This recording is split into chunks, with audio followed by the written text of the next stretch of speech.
today I'm going to share with you a bit of a project share on a recent purchase of mine.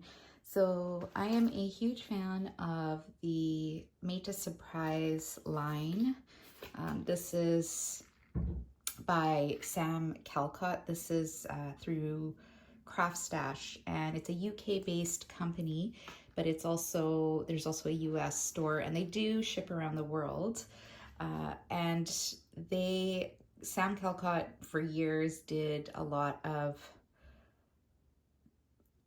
making videos and a lot of card videos, but also like other paper makes. And then she started her own line. So I do have a few items from her line. And some of them are not the easiest to figure out because this is what the packaging looks like. I even had to write what was the name of the die because for some reason on this package it didn't show. So it has Magic Slider card set, and then I was able to search it online for ideas. It gives you a bit of instructions, but it's much better to go onto the Made to Surprise YouTube page or go onto Facebook or Sam Calcott's YouTube page. She has Made to Surprise and her own. So she's got a ton of videos, and even if you don't have these dies, I am sure she has a way of making this without the dies. And I feel like it's not that difficult to do without dies. I think you could probably configure it, but they had them on special and I really like her stuff, so I wanted to give these a try. Now these are for 5x7 cards. So again, they had 6x6 as well. I don't know if they had A2, and these are the ones that I made. So this one was using, I'm a huge fan of the Golden Girls and Stamp Anything. So that's the stamp I used, Stamp Anything. And then it says, I hope your day is golden. So these cards, I'll show you what they do. They're pretty cool. So you lift the little pull tab and it reveals the colored part underneath, right? So they're very cool. And this whole part is stuck on top of a card base, but you could easily just add like a back flap instead of a whole other card base. And then there's a piece of layered cardstock underneath. And then I put, I hope your day is golden inside.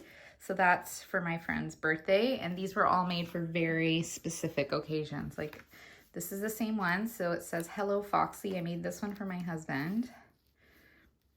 My daughter did the coloring. So it goes all the way up.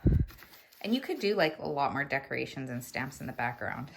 And then I just added some stickers on the front to decorate it. And I used, because it was a fox, I had this Doodlebug camping paper. I can't remember the name of it right now, but, and then some kind of wood grain type scraps that I had in my stash. And then inside I put some like little stickers in that from the Dollar Tree. And then this one I made for my son. So their birthdays are a day apart. So their cards are often very similar. Because his birthday is so close to Halloween, I created kind of a Halloween-y card, and it says, have a spooktacular day. And then when you lift it, it looks like that. So my daughter did the coloring on this one and her father's, and then just added some fun little stickers from a card, from a, I think it was a Cartabella kit that I had some stickers, a Halloween kit. And again, some have a spooktacular day. That one is from Sam. And then this one, I kind of did something a little bit different, very similar, but different. I had this paper, this is from Minte, and it's the Glam Rock 6x6 pack, and I've been kind of saving it for a special occasion. And the stamp set I used was this Madonna one from Scrappy Boy. I bought this in June at the Stamp and Scrapbook Expo. And I'll leave a link from my haul for that, And I love Madonna. I'm a huge fan. There's all of these different images. So I took that one and I made this card. Now the coloring on the face gave me a bit of trouble because the ink pad smudged a bit, even though I used one that's supposed to be good for alcohol inks. I'm not sure what happened, but then what I did was this piece was a bit bigger. It's 6x6, and I just fussy cut all around here, and I stamped it so she would be inside the image, and then I just fussy cut around there to make it as kind of the background or the outline of the card. And then I did not put another piece of paper underneath because this one took up quite a bit more space. And then I wrote this, I stamped the sentiment, celebrate your birthday like it's a holiday. That's one of her songs, if you don't know. This stamp set was a Halloween one, an older one from Doodlebug.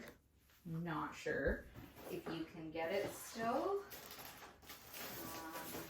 Let me do a quick peek to see. Have it handy. Of course I don't. So it's an older stamp set, and it's got a bunch of different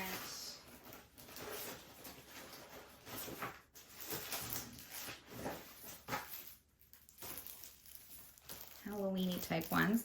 And then a lot of the sentiments I got from this Made to Surprise, again from Sam Calcott. Best witches have a spooktacular day. Like, I love the way this font is on that.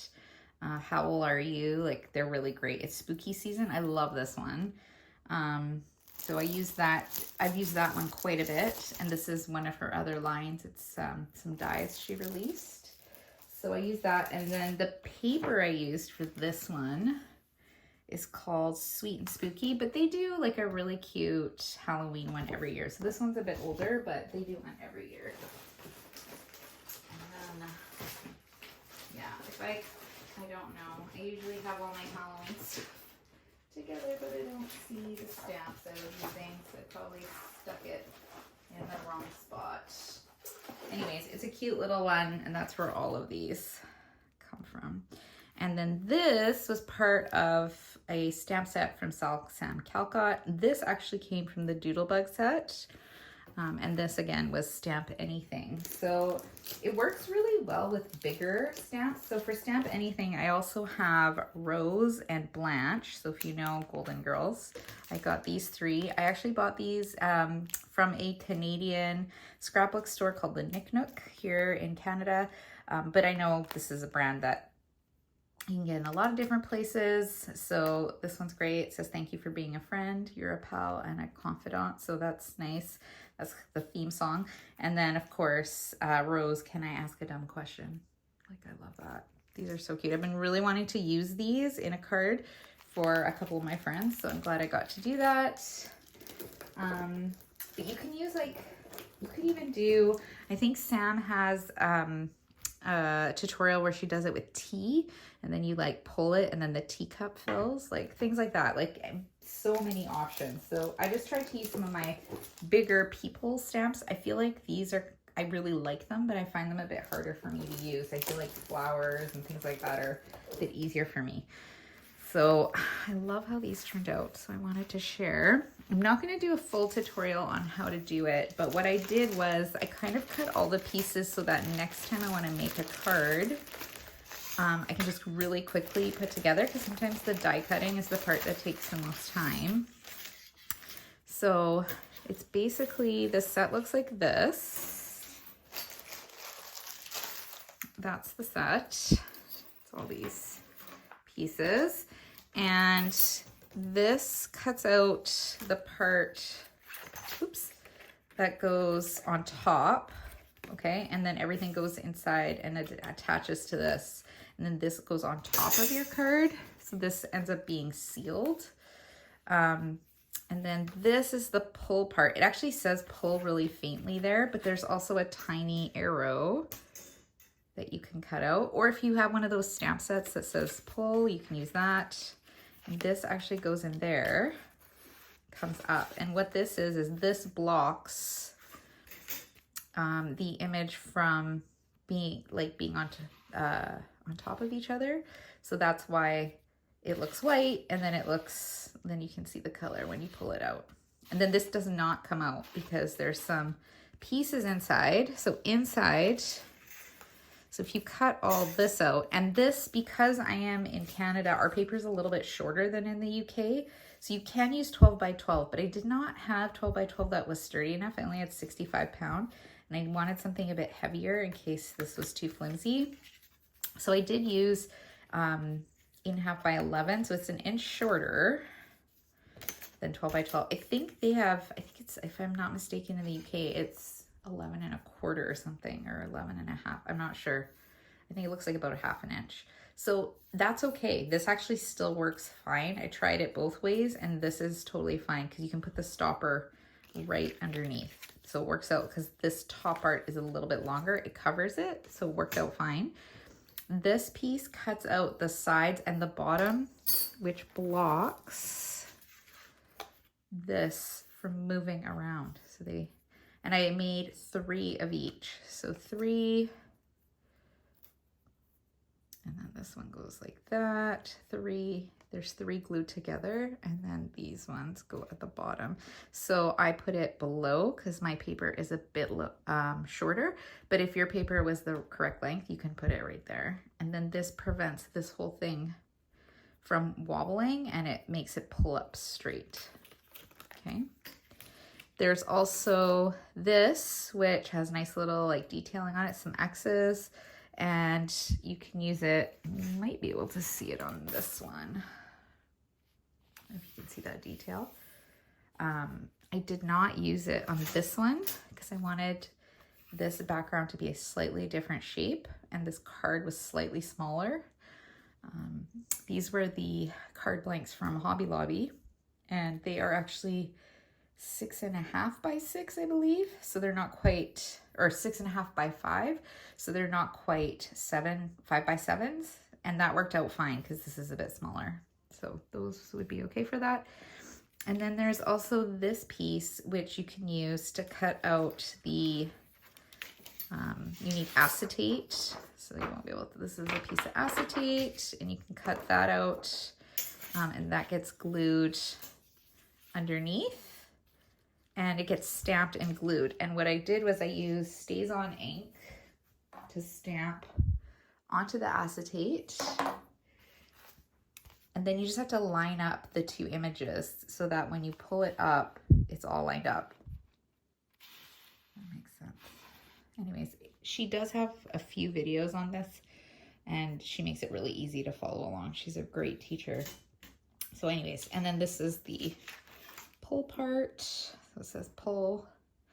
Yeah, and then, but again, like these are all fairly basic shapes. Like I feel like people could easily put this together themselves, you know, with some nesting dies and just like a paper trimmer. And so I'm just gonna pop all the pieces. Normally I store these on a magnetic sheet, but this was the first time I used them and I haven't got that far yet. So this is all gonna go back into my magic slider card envelope. And that way, next time I want to make one, it's just a matter of cutting the pattern paper and doing the stamping and the coloring. So I'm just gonna pop the acetate in there. And, oh, another thing, I did it 2 ways. I did a separate piece. So when Sam does it, she does a separate piece that she actually stamps onto for the underneath part. So for this part, she actually cuts out a piece and then glues it onto the base. But I did that there. And on this one, I just stamped it right onto the back of this card piece. So I stamped it. Instead of cutting a separate piece, I stamped it right onto here just to make it a bit flatter, and it worked out fine. So I think you could do either. It's a little bit less paper. They do have a bit of dimension. I even add some extra foam on this one just to make it even out because it was one big piece of pattern paper. So yeah, I hope everybody enjoys it. My son and my husband really really liked getting these. They thought they were fun. So I haven't given these. This is for my sister-in-law and this is for my best friend. Their birthdays are tomorrow, so they're going to be getting those quite soon. And yeah, so I just thought I would share that because they were super fun to make. As you can tell, I wanted to try one and I ended up making 4. So it was just a good way to use some of my supplies that I haven't had a chance to use yet. I hope you enjoyed this video and that you get a chance to check out Sam's videos on the Made to Surprise YouTube channel. And I will post in the description box below some links for her channel. All right, have a good one. Take care.